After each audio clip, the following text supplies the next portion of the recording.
All right, before you come up, I would like to say a few words. Derrick Quarles is from Greenville. I've not met him before, but I've come to know him online. In fact, I thought he was from Lawrence. I started advertising it. I said he was a Lawrence resident because he was always in Lawrence, protesting and speaking on behalf of various issues there, but apparently the guy is everywhere. He ran for State House last year, much like I did. He ran for State House and just put on an amazing campaign that you can see evidence of today. As way of introduction, I'm going to play a short video clip of Mr. Quarles doing probably the best example of good trouble that I have ever seen. All right, so I got about a minute clip of him getting into some good trouble. Ladies and gentlemen, Derrick. 2020. Thanks, buddy. Joe Biden 2020. Joe Biden 2020. Joe Biden 2020. That's what I like. Do you like the American I like flag? Joe Biden 2020. But you don't like the flag. I like Joe Biden 2020. That's what I like. I like Joe Biden. He doesn't like That's the what I flag. like. Communism is Joe Biden, I will. And you enjoy it also. You don't like the American Joe flag. Biden is what I enjoy. Joe Biden 2020. Joe Biden 2020. Joe Biden. Joe Biden. Joe Biden. Biden people. Goodbye. Joe Biden. Biden. Biden. Biden. Y'all mad? What y'all mad for? I made them all leave. One person with all them leave. Joe Biden 2020.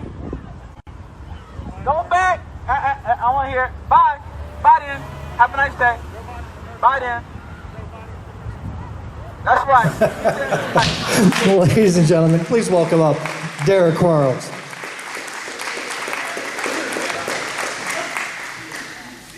How many of you would be brave enough to do something like that?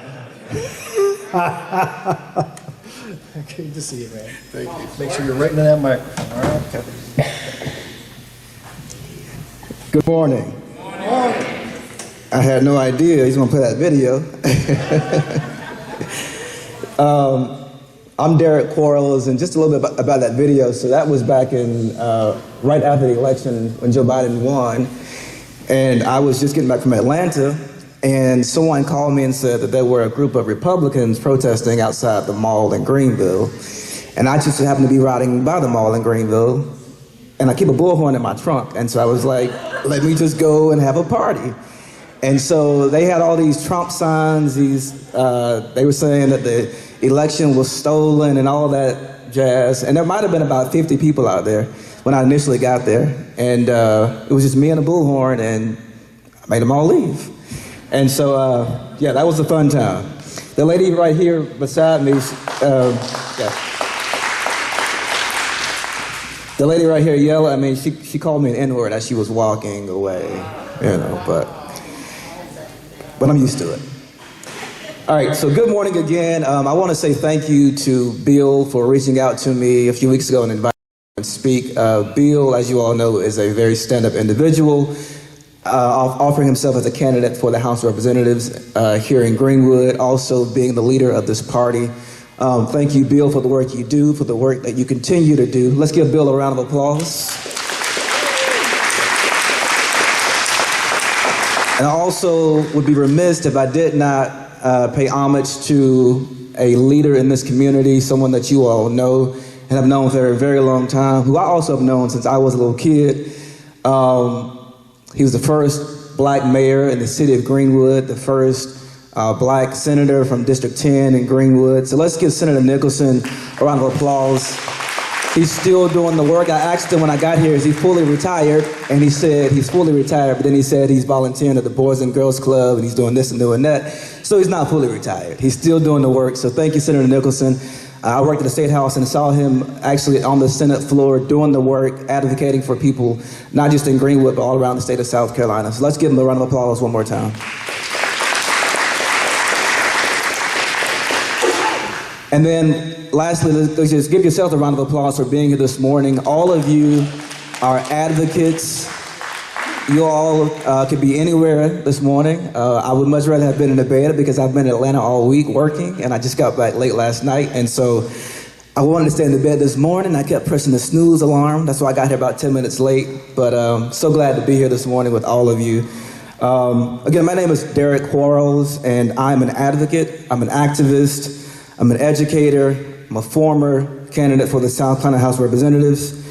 And if I may for just a moment talk to you about some of the work I've been involved in, I think it will help you better appreciate the journey that all of us are on as activists and advocates. I'm a PhD candidate at Jackson State University in Jackson, Mississippi, and will walk across the stage as Dr. Quarles in December of this year.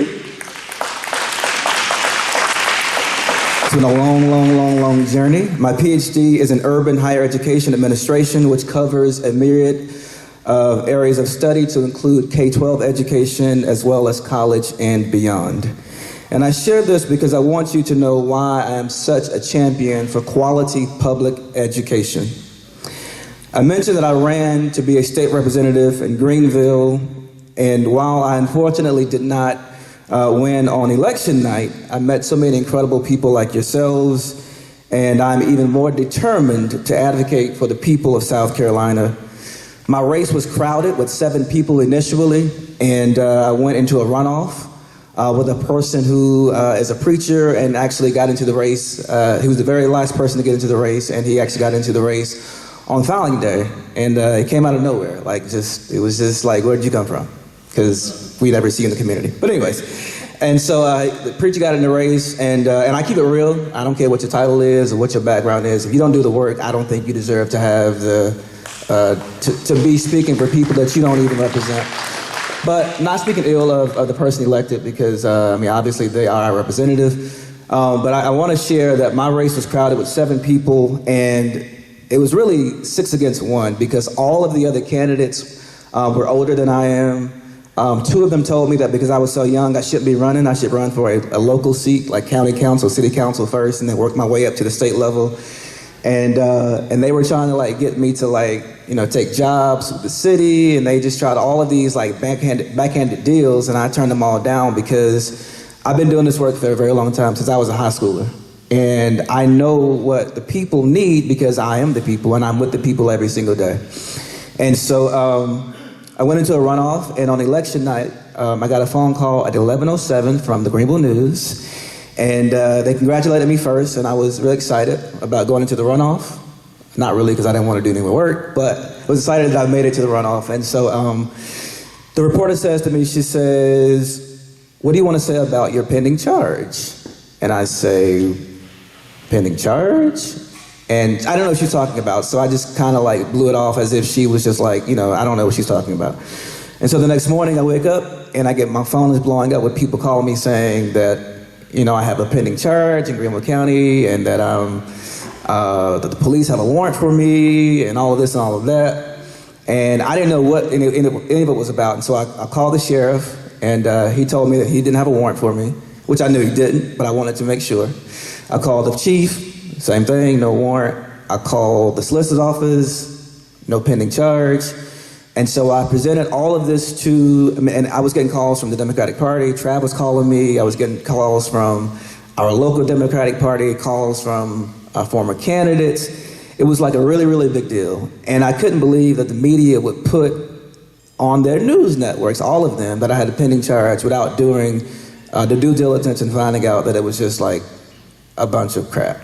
What happened was the other candidates that lost, they got together, and what they did was they pulled my criminal record. And I do have a criminal record, I will say that.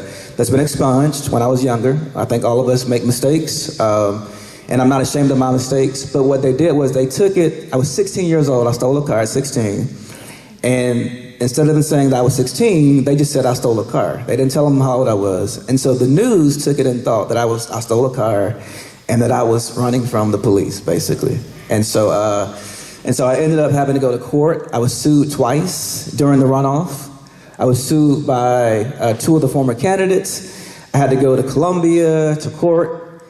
The very next day, I had to go to court in Greenville. I won all my cases. I won the case, and I went to Columbia, and the Democratic Party, they had to vote whether I could stay on the ballot or not. They voted to keep me on the ballot. And then I went to General Sessions Court in Greenville. I went to big court, as they say. And I sat before a judge, and the judge also ruled that I was eligible to run for office.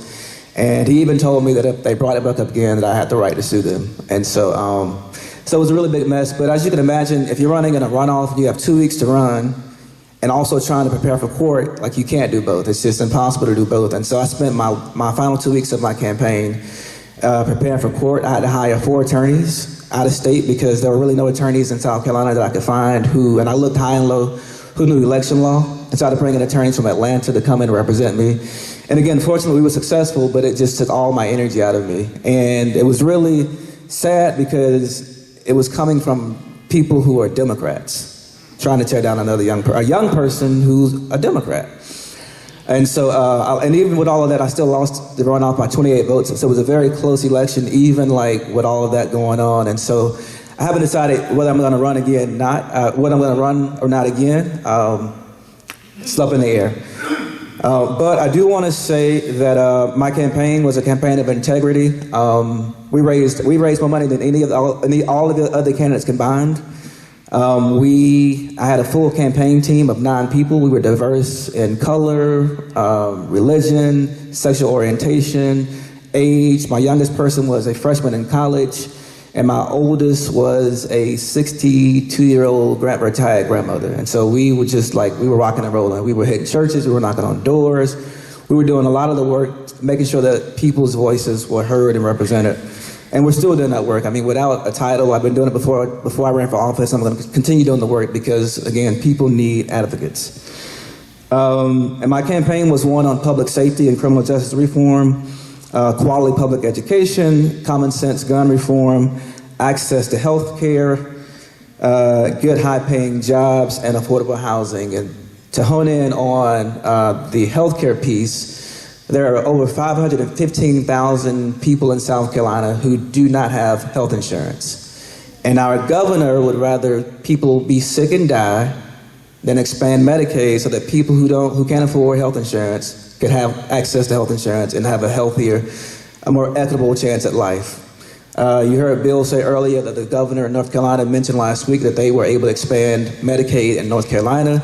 And I too am hopeful, Senator Nicholson, that in South Carolina we will expand Medicaid so that those people who don't have access will be able to go to doctors and be treated. I had a white friend of mine who, and I say white because I want to say that a lot of times people think that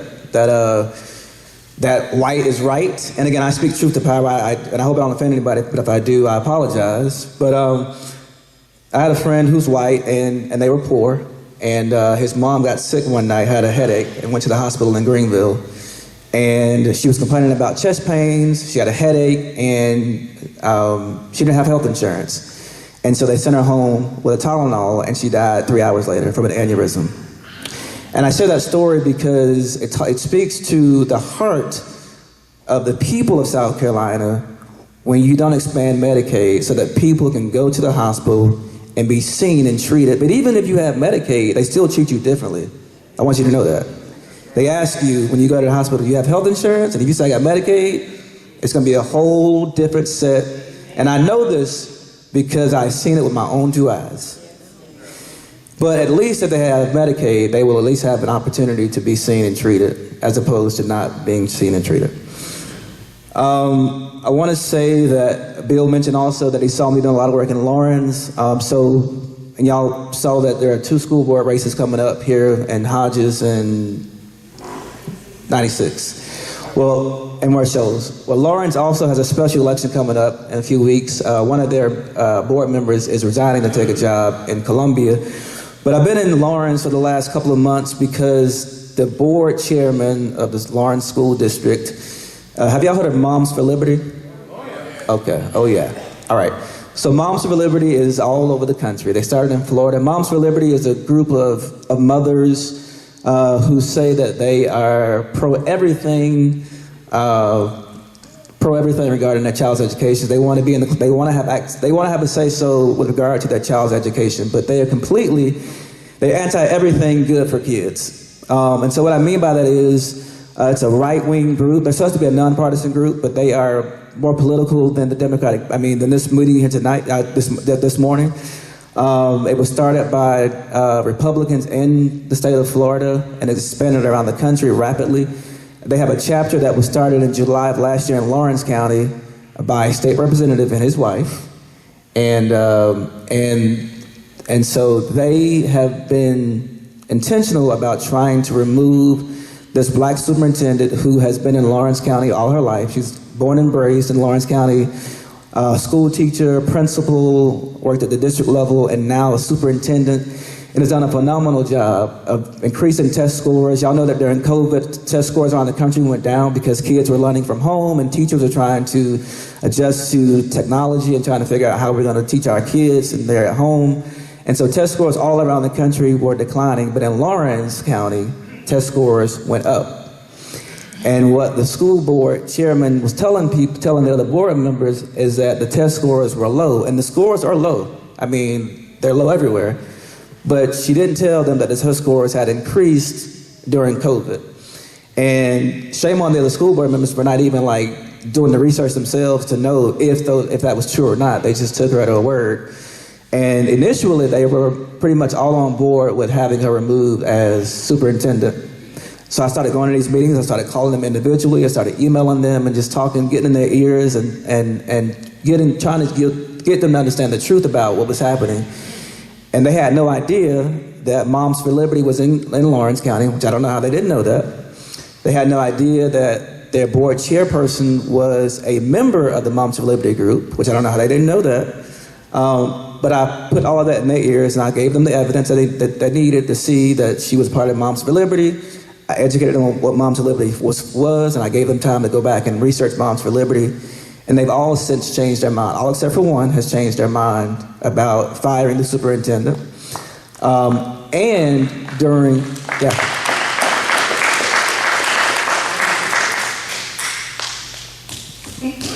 during the last meeting, all board members except for one left the stage and left the chairman by herself. So the meeting had to be adjourned because they were trying to remove her as chairperson, and she wouldn't entertain the motion. And so all of the other board members just left the meeting because they felt like she was not honoring the rules and the policies of the school board. And so they want her to resign as chairperson. Obviously, they can't force her to resign as an elected official. But they don't want her as chairperson because they can't trust her. And they made it very clear. They said it to the media. They said it that night in the meeting. And I was just shocked. I was shocked because, again, it's Lawrence County. I mean, it's just, and normally white people stick together. And I'm just going to keep it real, right? In politics, they stick together, especially when you talk about Republicans. But to see them leave her on the stage by herself, that spoke volumes to me, and it was really impressive. And I thank all of them because they didn't have to do that. And so, and again, it speaks to the level of the work that we've been doing around the state. And that's why I want to encourage you, regardless of a person's political affiliation, if you have facts, give those facts to that person and let them themselves decide. Because a lot of times people, they did like they did with Kathy. They assumed that Kathy was telling the truth, and they went along with what she was saying until they found otherwise. And so she still wants to fire the superintendent. She didn't have the votes at this point to do that. And so we're now focused on having her removed as chairperson, ultimately have her to resign from the school board. That's the ultimate goal. But we're doing it in steps. And so, again, she's married to a state representative, and they just do things differently in Lawrence. And so if you have anybody in Lawrence, any friends, any relatives in Lawrence, please reach out to them and let them know to go to the school board meetings. The school board meeting is the fourth Monday of every month at 6 o'clock in Lawrence. And it's at one of the schools, so it rotates around from the different schools. So if you have any friends or family in Lawrence, please tell them to show up to the school board meetings. We were at one meeting one night until 11:30 p.m. And it was at least 100 people there all night long with us. And it was because the board chairman was determined to change the minds of the other school board members to terminate, and they were like, no. And so again, it speaks to the level of integrity that people are starting to have in these positions of power. And so that's why calling legislators, that's why calling elected officials, it does work. If enough people call them and tell them how they feel about an issue, you'll have meetings like that till 11:30 at night where they're saying, not this time. We can't do this one. And so please, ma'am, please, sir, continue to call your legislators, continue to call your school board members. I watched a clip of y'all's last school board meeting here in Greenwood, and I want y'all to run for office. Whether you think you're qualified or not, run for office. Whether you're never too old, you're never too young. Well, you got to be 18 or older, but if you're 18, run for office. Because we need more people advocating and standing in the gap and standing up for folks who otherwise would have no representation. I ran for office because I believe that South Carolina can be a better place. I work in DC now, and I travel all around the country. I was in Atlanta all week last week. In fact, I was 1 block away from the shooting in Atlanta this past week. I was 1 block away from the shooting. And so when I talk about common sense gun reform, you can't not talk about mental health, because this is Mental Health Awareness Month. And the individual who went to that hospital, he was seeking mental health treatment. And because he didn't receive the treatment that he needed, he went to his car, got a gun out of his car, and he came back inside and he just shot it. He killed people, or he shot people and killed a person. And I think that could have been prevented if he would have received adequate health care. He's a veteran, and I'm not making excuses for him. It should have never happened. But we can't say that he's a bad person and not talk about why he did what he did. His mom was with him, y'all. His mom was in the car waiting on him. Had no idea her son was inside shooting up the place. Had she known that, she probably would have never took him to the hospital. And I'm sure she feels all types of guilty about that. But we gotta make sure that mental health is treated, that people, and especially in the Black community, we like to act like mental health is not a thing. But it is a thing. When I was 13, I was diagnosed with depression. It's a real thing. It affects everybody. Suicide is the second leading cause of death between the ages of 6 and 14, and the third leading cause of death between the ages of 17 and 24. And so people are taking their lives because people are not taking their situations and problems seriously. And so we gotta make sure that we're advocating not just for issues that are important to us, but issues that are important to the community as a whole. Mental health is a crisis. We're in a crisis, and we got to make sure that we address the mental health crisis so that people have their needs taken care of. I'm going to end it very shortly by saying this. Again, I encourage all of you to be on the phones, calling your legislators, calling elected officials, regardless of their political affiliation, to let them know how you feel about issues that are happening in Greenwood. Because when you speak up, and enough of you speak up, they have to listen. And when if you call and they don't call you back, show up. Like, go to their office. And if you're radical like I am, go to their houses. We had a guy, and last story I'm gonna share, we had a guy in the city of Malden who was on city council in Malden for 20 years. And during COVID, he decided that he was going to go on social media, which he had the right to do. He went on social media and he posted all types of racist stuff on social media. It was bad. And I saw it, and I reached out to him and asked him about it. And obviously, he didn't want to talk about it. So I went to the city council meetings. He didn't want to talk about it. I went to the mayor. I went to the other council members. They didn't want to talk about it. And so I just went to social media like he did, and I told people what he did, and I shared his post. And the very next day, we had a protest in the city of Malden at City Hall, something they'd never seen before. And 300 people, plus people in a small city like Malden, in front of City Hall. And it woke people up. And we went the next day to the city councilman's house, and he ended up losing his re-election. He said he was going to resign from city council. He didn't resign. He lied to us. And about a year passed by, and he thought people forgot. But when election time came, I reminded people, this is the guy, this is who he is, and he lost his re-election. And so this is what happens when you hold folks accountable. You got to hold people accountable, because guess what? They're going to hold you accountable. And so I'm not afraid. I don't mind going to people's houses. I'm not going to disrespect people, but I want people to know, like, and I didn't go to his door. I had my bullhorn in the front yard, just wanted you to know that. But his neighbors were like, wait a minute, we didn't know he said this. And I'm like, yeah, this is your neighbor. And so, yeah, so So I don't mind doing stuff like that because, again, like, if it were me, it would happen to me. When I ran for office, I don't know about you, Bill, I received all kind of hate mail. I received a letter from the KKK. Like, it was bad. But again, I wasn't deterred. And so I'm going to continue speaking truth to power. I'm going to continue being an advocate. And at this time, I'm going to yield to Bill because I think we have a time for questions. Yes, sir. Thank you, Derrick.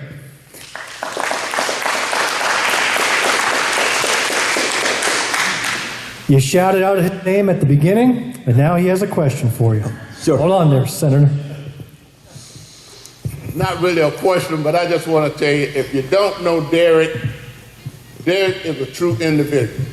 Derrick is one committed to serving the people of this state with integrity and truth. I've known Derrick all of his life, and I've known him to be one that is straightforward. And this is the type of young people we need involved in our party. So true. And I'll share one thing is talking about the situation over in Lawrence. Now that situation for the chairman is elected by the people. Mm-hmm. The people vote for the chairman of the board. It's not like the board is elected and then the board chooses their chairman. No. The people vote and elect their chairman, and that's how she got to be chairman and everything. But Derrick is true, and we need more people like Derrick, and thank you, Derrick. Thank you, Senator. Any other questions or comments? Yes. Early in your remarks, you mentioned criminal justice reform. Mm-hmm. Could you expand on that? Your thoughts on the direction we need to go? Absolutely. So I mentioned earlier that I had a criminal record, and I pled guilty to a charge when I was younger, not because I did it, but because I was promised that if you plead guilty, you'll get probation, you won't go to jail, yada, yada, yada.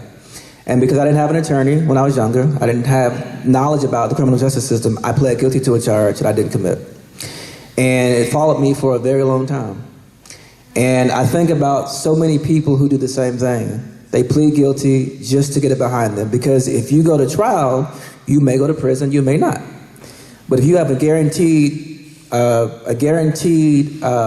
you're going back home with probation, like, who wouldn't do that, right? And so I think that when you talk about criminal justice reform, we have to have advocates in that process who will educate the most basic person to the most educated person and say, look, these are your options. You can plead guilty, because a lot of times you can't afford an attorney. And public defenders, they work for the state too. I mean, they work for the state. I remember I did an internship with DJJ, and I literally saw a prosecutor and an attorney make a bet on a court case. They literally, in DJJ, on a child. So if they're doing it at DJJ, just imagine what's happening with adults. And so having advocates in that process that will speak and educate folks on the different options they have so that people don't plead guilty to crimes that they didn't commit. Also, when we talk about defunding the police, people get like afraid when you say defund the police, and it's not that you want to defund the police. We all know we need police, but it's really a reallocation of those funds to make sure that there are programs in communities like the Boys and Girls Club, so that kids can have equitable opportunities, so that they don't find themselves in trouble. Because when I was younger, I went to DJJ a lot of times, y'all, and it wasn't because my parents, I was raised in a good household. My parents were educated, they were working folks, we were not poor, we didn't struggle. But I decided that I wanted to be I just wanted to see what happened if I did X, Y, and Z. And so every time I would buck the system, and I didn't get caught, so I would do it again, and I would do it again. And then I started getting caught, and they would just say, all right, go back home, go back home, go back home, go back home. And then finally, they was like, all right, this is enough. And I got 9 months in DJJ. And that, for me, was my turning point. But it shouldn't take a person having to go to DJJ 3, 4, 5, 6 times for them to say, this is enough. Because there might be one time you go and that's it. Because DJJ, at least when I was there 20 years ago, it made you a criminal. You went in as a kid and left as a criminal. And so when you talk about criminal justice reform, you also have to talk about DJJ and making sure that when kids go, that they come back home a kid and not a criminal and not a thug and not any of those things that Senator Dick Harpootlian said that kids are in DJJ. Thank you. We have a question here from George. I want to know, not your personal opinion, but educate us on the difference between a public school and a charter school. Okay. So public schools, my opinion, public schools, and I'm educated at public schools, by the way. Public schools are obviously free. They give parents opportunity to, some of them give parents opportunity to choose, like, if their kids can go to certain schools. But they follow a state curriculum that is created by the Department of Education, and they have to follow that curriculum to the T. When it comes to standardized testing, they have to administer those tests, and they have to, when it comes to like the scoring, they have to have certain scores to meet certain thresholds before they're taken over by the state. And so the charter school, they're different. They create their own curriculum. And a lot of times, in my opinion, charter schools' curriculum are a little more rigorous because they have educators in those spaces who typically have, and this is again from my personal experience, who have more diverse educational experiences. A lot of them have terminal degrees, and they educate the whole person, not just like from like about mathematics, not just about science, but they educate the whole body. Now, I'm not saying that public education is it's a terrible thing, because again, I'm public educated. But I'm saying that charter schools sometimes, in certain areas, tend to offer, in my opinion, a better education. All right, that's all the time we have for now. Thank you, Mr. Quarles. Appreciate it.